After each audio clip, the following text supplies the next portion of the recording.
प्रिय छात्र एवं छात्राओं, मैं संजय सिविल में आपका हार्दिक स्वागत करता हूं। जैसा कि आप सर्वविदित हैं, मैं आज की टॉपिक्स में पढ़ाने वाला हूं गोलमेज सम्मेलन। तो यह जो गोलमेज सम्मेलन है, इसके पीछे की कहानी है साइमन कमीशन की पृष्ठभूमि है।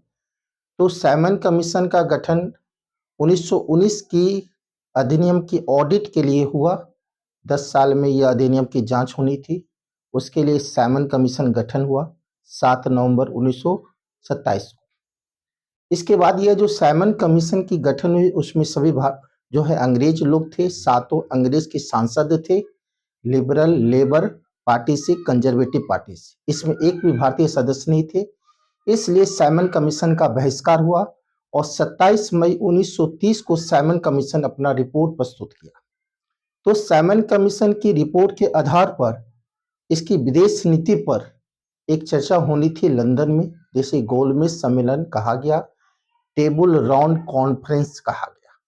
अब ध्यान दीजिए कि यह जो प्रथम गोलमेज सम्मेलन है, प्रथम गोलमेज सम्मेलन 12 नवंबर 1930 को शुरू हुआ और 19 जनवरी 1931 तक ये चला।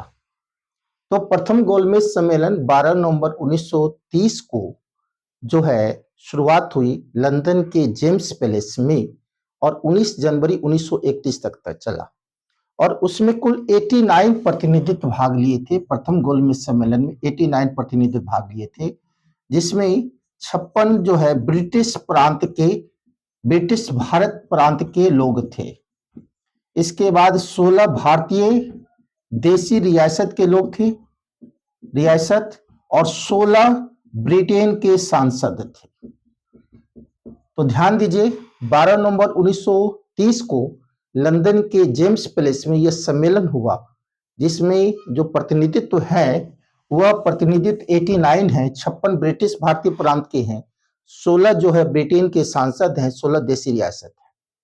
और ये लंदन के जेम्स पैलेस में हुआ और इसका उद्घाटन ब्रिटेन के सम्राट जॉर्ज पंचम ने किया और इसकी अध्यक्षता जो है वहां के प्रधानमंत्री मैकडोनाल्ड ने किया। अब इस गोलमेज सम्मेलन जब शुरुआत हुआ तो उसमें भारतीय राष्ट्रीय कांग्रेस नहीं थी, भारत के कुछ लोग मौजूद थे, राजनीतिक दल। लेकिन यह सम्मेलन जो है ब्रिटिश सरकार भारत में एक अखिल भारतीय संघ पर राजी हुई, प्रांत में उत्तरदायित्व शासन के लिए राजी हुआ और जो है केंद्र में 2 सदन के लिए राजी हुआ। लेकिन इसमें भीमराव अंबेडकर ने दलित के लिए अलग एक निर्वाचन की व्यवस्था की मांग कर दी, जिन्हा मुस्लिम लीग के लिए अलग निर्वाचन व्यवस्था मांग कर दिए। इसलिए प्रथम गोलमेज सम्मेलन असफल हो गया। अब बात आई कि बिना भारतीय राष्ट्रीय कांग्रेस के कोई सम्मेलन सफल नहीं हो सकता है लंदन में।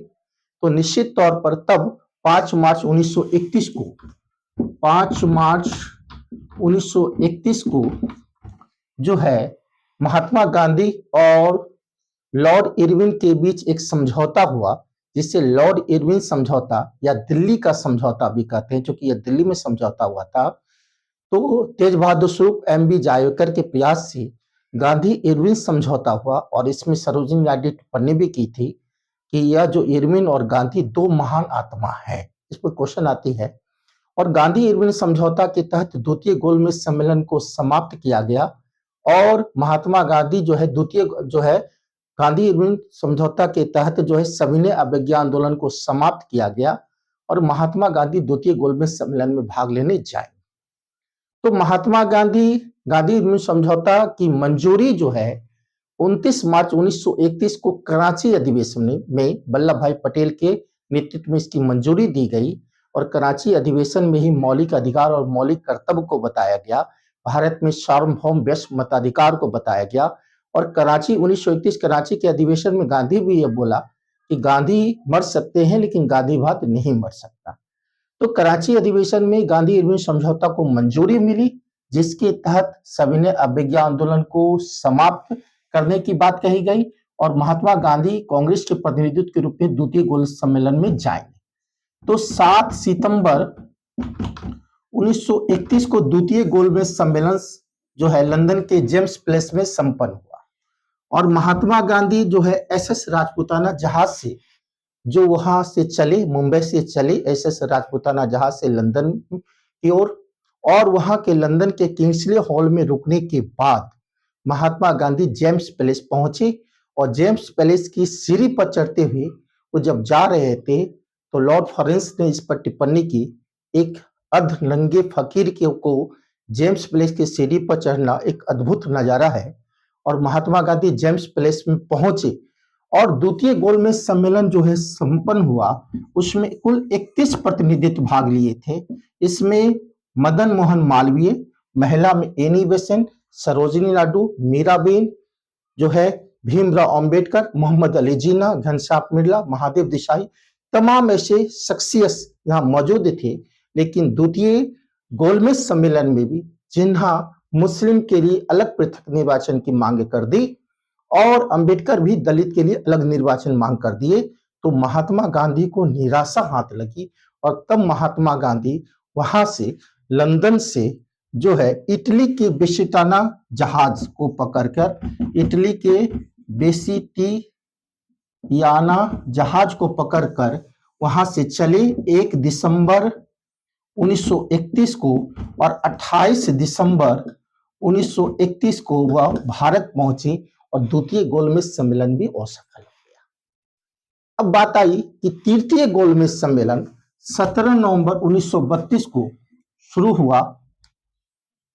17 नवंबर 1932 को शुरू हुआ और 24 नवंबर 1932 तक चला, और इसमें कुल 46 प्रतिनिधित्व भाग लिए थे। लेकिन इस गोलमेज सम्मेलन में मोहम्मद अली जिन्ना मौजूद नहीं था और ब्रिटेन के लेबर पार्टी के सांसद मौजूद नहीं थे, और यह सम्मेलन भी असफल हो गया। महात्मा गांधी तो थे ही नहीं। तो तीनों गोलमेज सम्मेलन में भीमराव अंबेडकर थे, लेकिन तीनों गोलमेज सम्मेलन असफल हो गया।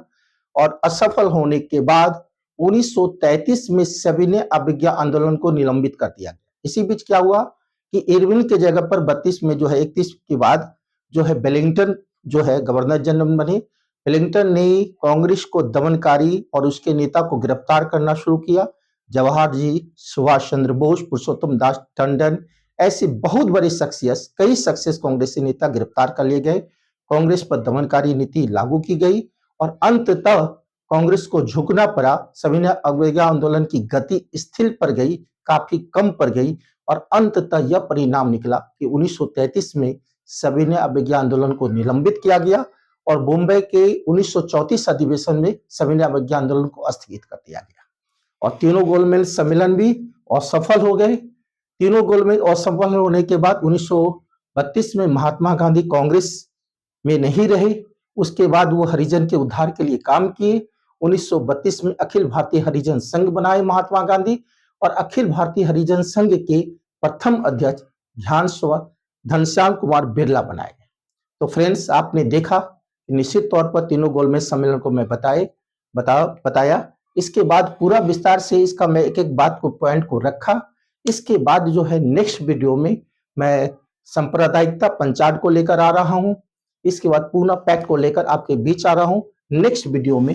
इस वीडियो को बार बार देखिए, लोगों को शेयर कीजिए और इसका ज्यादा से ज्यादा भरपूर लाभ उठाइए। इसी के साथ अपनी वाणी को मैं समाप्त करता हूं। धन्यवाद।